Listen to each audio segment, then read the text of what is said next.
कैसे हो आप सभी। आज हमारा मोस्ट इंटरेस्टिंग टॉपिक स्टार्ट होने वाला है। ये चैप्टर का नाम है heterocyclic compound unit 7 BSc 6 semester के लिए होने वाला है उन बच्चों के लिए जो मेरी तरह बिल्कुल एग्ज़ाम के लास्ट पॉइंट पर पढ़ते हैं। तो अगर आप एग्ज़ाम से एक दिन पहले भी देख रहे हो तो इस चैप्टर में आपका सिर्फ एक दो क्वेश्चन मतलब 95% जो क्वेश्चन है वो यहीं से कवर हो जाएंगे, डोंट वरी। तो लेट्स स्टार्ट। सबसे पहले साइक्लिक कंपाउंड देखो। हेट्रोसाइक्लिक कंपाउंड यानी साइक्लिक होंगे कंपाउंड्स। अब देखो जैसे कि 5 मेंबर्ड भी होंगे जिसमें 5 कार्बन होंगे, 6 मेंबर्ड भी होंगे जिसमें 6 कार्बन होंगे, 5 मेंबर्ड 5 कार्बन, 6 मेंबर्ड 6 कार्बन। अब इसके कुछ एग्जांपल्स हैं। अब देखो बहुत ज़्यादा डिटेल में हमें नहीं पढ़ना है, जितना मैं बता रही हूँ सिर्फ इतना पढ़ लो, दैट्स इनफ। अब देखो इसमें 5 मेंबर्ड में पायरोल एग्जाम्पल हो गया, फ्यूरॉन एग्जाम्पल हो गया, थायोपीन एग्जाम्पल हो गया। ये इसके एग्जाम्पल्स हैं।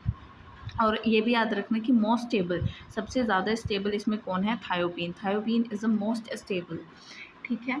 और ये सारे क्या हैं? ये सारे के सारे एरोमेटिक हैं। एरोमेटिक के लिए कुछ कंडीशंस होती हैं, ये भी पहले समझ लो।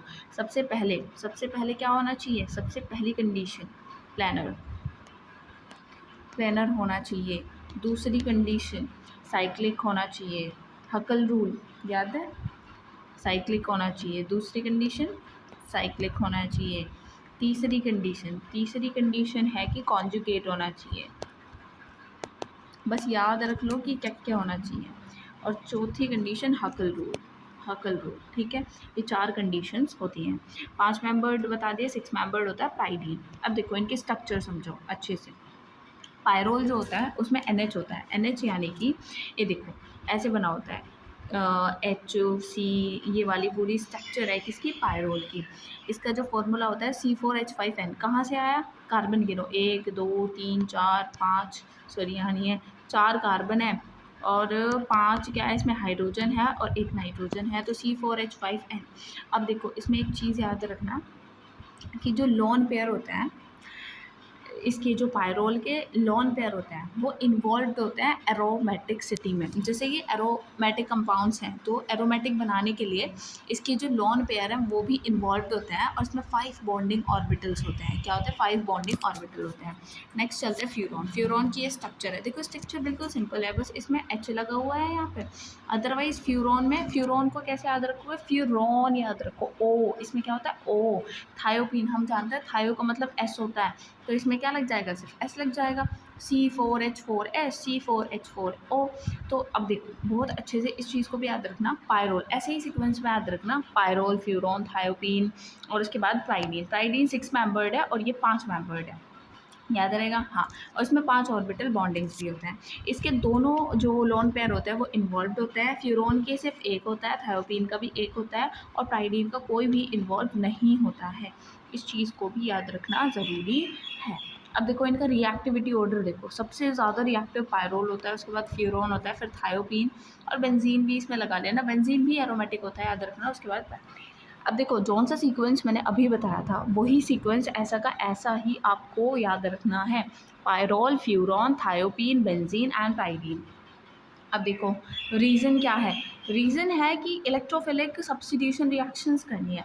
जो जल्दी इलेक्ट्रॉन्स को दे देता है वही इलेक्ट्रोफिलिक सब्स्टिट्यूशन जल्दी कर पाएगा, ठीक है। तो इनमें सबसे ज़्यादा नाइट्रोजन के होते हैं, ऑक्सीजन, फिर सल्फर। तो इसी हिसाब से क्या है, ये इलेक्ट्रोफिलिक सब्स्टिट्यूशन रिएक्शन की तरफ रिएक्टिविटी है।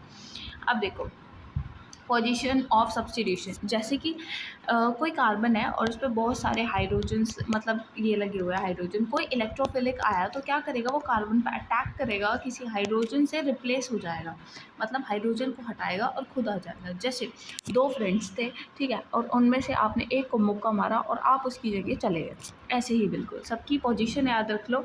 पायरोल की भी C2 होती है, इसे अल्फ़ा भी बोलते हैं और इसे मेटा बोलते हैं।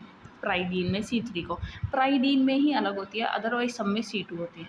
अब देखो न्यूक्लियोफिलिक सब्स्टिट्यूशन इन प्राइडीन, प्राइडीन में ही न्यूक्लियोफिलिक सब्स्टिट्यूशन है, इसमें C2 और C4 पे होती है। बेसिक सिटी ऑर्डर की बात करें तो मोस्ट इम्पॉर्टेंट, मोस्ट क्वेश्चन आएगा ही आएगा, मोस्ट इम्पॉर्टेंट पॉइंट है ये, मोस्ट इम्पॉर्टेंट पॉइंट।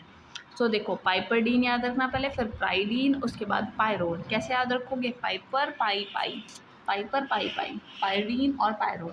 पायरोल। अब हाँ, ये याद रखना जो बेसिसिटी का ऑर्डर होता है वो रिएक्टिविटी के एकदम रिवर्स है। देखो उधर रिएक्टिविटी में पायरोल था, पायरोल के बाद क्या था, फ्यूरॉन था, फिर थायोपीन था, थायोपीन के बाद बेंजीन और उसके बाद क्या था, पायरीडाइन, पायराडाइन क्या है ये जो भी है। ओके, तो फिर उसके बाद हम देखते हैं। और हाँ, ये भी याद रखना रीजंस क्या हैं, बेसिसिटी ऑर्डर के रीज़न। प्राइडीन में जो फ्री लोन पेयर होता है वो बिल्कुल फ्री होता है, ठीक है। यहाँ पे सिर्फ एक यूज होता है, उसमें sp3 नाइट्रोजन होता है जो भी है। कंडेंस्ड हाइड्रोसाइक्ल्ड मतलब कंपाउंड्स हैं ये। इनमें कौन से हैं, एक तो इंडोल है, दूसरा क्यूनॉन है और तीसरा है आइसोक्यूनॉन। ये याद रखना कि जब बेंजीन के साथ पायरोल को करता है तो ये रिएक्शन, तो ये इंडोल बनता है, प्राइडीन के साथ क्यूनाइन बनता है, आइसोमर है ये आइसोक्यूनाइन का। आइसोक्यूनाइन क्या है, क्यूनाइन का, क्यूनोलाइन का क्या है, आइसोमर है। नेक्स्ट चलते हैं नेम्ड रिएक्शन, इंपॉर्टेंट, ये भी इंपॉर्टेंट है, बहुत ज़्यादा इंपॉर्टेंट। फिस्चर indole synthesis. देखो फिस्चर इंडोल सिंथेसिस से बनता है इंडोल। इसमें क्या होता है, फिनाइल हाइड्रोजाइन को एल्डिहाइड या फिर कीटोन से रिएक्शन कराने पर इंडोल बन जाता है। फिर आता है बीन, स्क्रैप सिंथेसिस। इससे क्या बनता है, इससे बनता है क्यूइनोलाइन, क्यूइनोलाइन इससे बनता है। इसमें एनिलिन ग्लिसरॉल और SO4 की रिएक्शन हो जाती है। नेक्स्ट चलते हैं बिस्लर, ये क्या है, नेपी-इलर रिएक्शन जो भी है, बड़े अजीब अजीब से नाम है। डोंट वरी, हमें नाम से कुछ नहीं लेना है, हमें सिर्फ अच्छे से तैयारी करनी है सो दैट हमारे अच्छे मार्क्स आ पाए। तो ये क्या कहता है, फॉर्म आइसोक्यूनाइन, क्यूइनोलाइन है ये, ठीक है, ये बनाता है। तो तीनों का याद रखना, फर्स्ट फिस्टर इंडोल बना लेता है, स्क्रैप क्या बना देता है, क्वीनोलाइन बना देता है, और ये आइसोक्यूइनोलाइन बना देता है।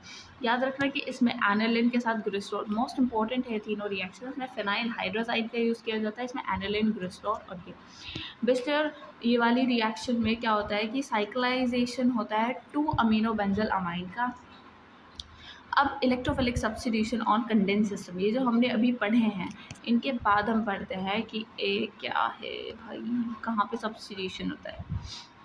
अब देखो इंडोल, इंडोल में C3 पे होता है, क्यूनाइल में, इनमें भी और इसमें भी, दोनों में क्या होता है, बेंजीन रिंग पे होता है। क्या होता है, बेंजीन रिंग पे होता है। अब ये कुछ इंपॉर्टेंट क्वेश्चंस हैं जो कि मैं लेके आई हूँ, जो पॉइंट्स इसमें शायद कवर नहीं हो पाए हैं उससे अलग मैकेनिज्म के रिलेटेड भी कुछ क्वेश्चंस आते हैं। अब देखो एक इम्पॉर्टेंट चीज़ आप हमेशा याद रखोगे, जब भी मैकेनिज्म की बात करेगा तो हमेशा याद रखना हाइड्रोजन कार्बन पे से हटेगा। क्या होगा, हाइड्रोजन कार्बन पे से हटेगा, यानी हाइड्रोजन कार्बन पे तो अटैक होगा। क्या होगा, अटैक। इस एक ट्रिक से आप सब क्वेश्चन कर पाओगे। और हाइड्रोजन का क्या होगा, रिप्लेस। क्या होगा, रिप्लेस, रिप्लेस हो जाएगा। तो अब पढ़ते हैं। और नाइट्रोजन और ऑक्सीजन कभी भी आए ऑप्शन में तो वो कभी नहीं होता, ठीक है। तो रोल ऑफ इलेक्ट्रोफिलिक सब्स्टिट्यूशन, यहाँ पे विचेस भी है, शॉर्ट नोट बनाने के चक्कर में मैंने लिखा है role of electrophilic substitution in the reactivity of pyrrole. अब बताओ पायरोल में मतलब इलेक्ट्रोफिलिक सब्स्टिट्यूशन के बारे में है, बाकी चीज़ें मत देखो। तो इसमें क्या होता है, सब्स्टिट्यूशन हो जाता है हाइड्रोजन का इलेक्ट्रोफाइल के साथ, ये हम पढ़ते आ रहे हैं हमेशा से। अब देखो न्यूक्लियोफिलिक रिएक्शन किस में होती है, प्राइडीन में होती है। इसमें क्या होता है, कार्बन एटम जो एडजेसेंट होता है नाइट्रोजन की, एडजेसेंट पोजीशन ये होती है, जैसे कोई यहाँ पे है तो इसके बिल्कुल एडजेसेंट, ठीक है, ये याद रखना। अब ये इलेक्ट्रोफिलिक सब्स्टिट्यूशन इन इंडोल, इसमें कैसे होता है, मतलब अटैक होता है इलेक्ट्रोफाइल का specially on carbon atom of the ring, ring के कार्बन एटम पे होता है, ठीक है। अब आता है मैकेनिज्म ऑफ क्वीनोलाइन इलेक्ट्रोफिलिक सब्स्टिट्यूशन में, इसमें भी कार्बन एटम पे होता है रिंग की, वही है सारे बिल्कुल same to same. Effect of nitrogen lone pair on pyridine aromaticity, ये इन्वॉल्व भी नहीं होता, हमने पहले भी पढ़ा है ये। पायरोल, अब देखो पायरोल क्या होता है, पायरोल के सिंथेसिस के लिए कौन सी रिएक्शन है, तो पैलनोर सिंथेसिस। कौन सा, पैलनोर सिंथेसिस। अब स्ट्रक्चर ऑफ क्वीनोलाइन, स्ट्रक्चर ऑफ क्वीनोलाइन और इंडोल दोनों की ही स्ट्रक्चर में याद रखना 6 मेंबर्ड रिंग, इसमें तो नाइट्रोजन भी होता है और ये 6 मेंबर्ड एरोमेटिक, ये याद रखना। अब देखो ये भी कुछ MCQs हैं। देखो ये जो कंपाउंड है ये क्या है, एक कार्बन, 2 कार्बन, 3 कार्बन, यानी एक कार्बन से 3 कार्बन जुड़े हैं, यानी 3 डिग्री, और ये अमाइन ग्रुप है तो ये क्या हो गया, अमीन। अब आता है विच बिहेव्स एज एन एसिड, कौन सा एसिड की तरह बिहेव करता है, pyrrole. Show highly aromatic characteristic कौन शो करता है? Pyrrole. Does not show aromatic character कौन शो नहीं करता? पाइपराइडीन। अब है कि when aniline react with glycerol, अभी हमने पीछे पढ़ा है, क्या है ये स्क्रैप सिंथेसिस है। कौन सा स्क्रैप सिंथेसिस? ठीक है। अब आता है pyridine. Pyridine react with concentrated HNO3 and H2SO4 at एक सेकेंड, यस, कहाँ थे हम? Just wait.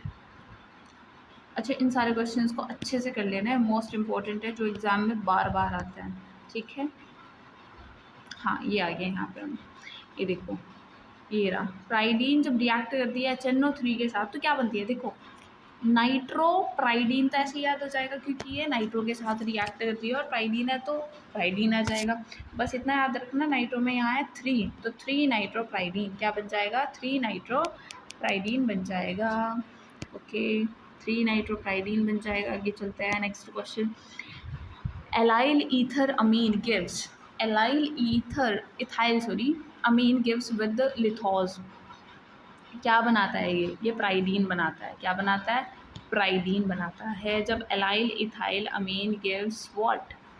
प्राइडीन। ये याद रखना, सबसे पहले तो क्या याद रखना कि प्राइडीन रिएक्ट करेगा जब इसके साथ HNO3 के साथ, तो क्या बनेगा? फिर allyl ethyl amine gives pyridine with लिथोज। Pyridine react with sodamide and give, जब सोडामाइड के साथ रिएक्ट करेगा तो 2 अमीन प्राइडीन देगा। क्या देगा? 2 अमाइनो प्राइडीन। और इस वाली रिएक्शन का एक नाम है चीची-बेबिन रिएक्शन। चीची-बेबिन रिएक्शन, क्या नाम है? चीची-बेबिन रिएक्शन। विद I2NaOH पायरोल क्या देता है? Tetrahydro. Which do not show aromaticity, ये क्वेश्चन गलत है, 10th क्वेश्चन नहीं, ये गलत है। ठीक है, यस। अब है हाइब्रिडाइजेशन पायरोल में sp2 होता है, which product is formed by the reaction of O आ गया इसमें, तो फ्यूरोन ही बनेगा। ऑर्डर ऑफ बेसिसिटी हमने बता दिया, पाइपरडीन, प्राइडीन एंड पायरोल। फिर है बाय कैटालिटिक रिडक्शन प्राइडीन गिव्स पाइपरडीन। ठीक है, प्राइडीन का जब रिएक्शन का रिडक्शन कराता है वो पाइपरडीन देता है। मोइक एसिड, ये भी फ्यूरोन ही बनाएगा। फ्यूरॉन क्या शो करता है? Weak basic character. Nature of piperidine क्या होता है? प्राइडीन क्या होता है? बेसिक होता है। Reaction of pyridine and sodamide, Chichibabin reaction important. Bromination of thiophene gives 2 bromothiophene, easy reaction. Pyridine plus HCl, pyridinium chloride. Furan react with ammonia in the presence of alumina at इतना to give pyrrole. देखो, हाँ, furan से हम pyrrole बना सकते हैं। Quinoline is a strong base, furan का formula ये होता है। ऑर्डर ऑफ बेसिसिटी, फिर से वही क्वेश्चन। क्विनोलाइन ऑक्सीडेशन पे निकोटिन एसिड दे देता है। Basic characteristic of pyridine is due to the presence of lone pair on the nitrogen atom. Bromination of pyrrole gives 2, 3, 4 tetra ब्रोमोपायरोल।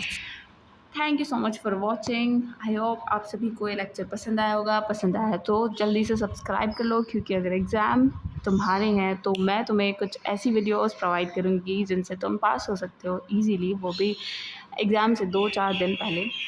So subscribe to my channel and thanks for watching. Bye bye, मिलते हैं अपने next lecture में।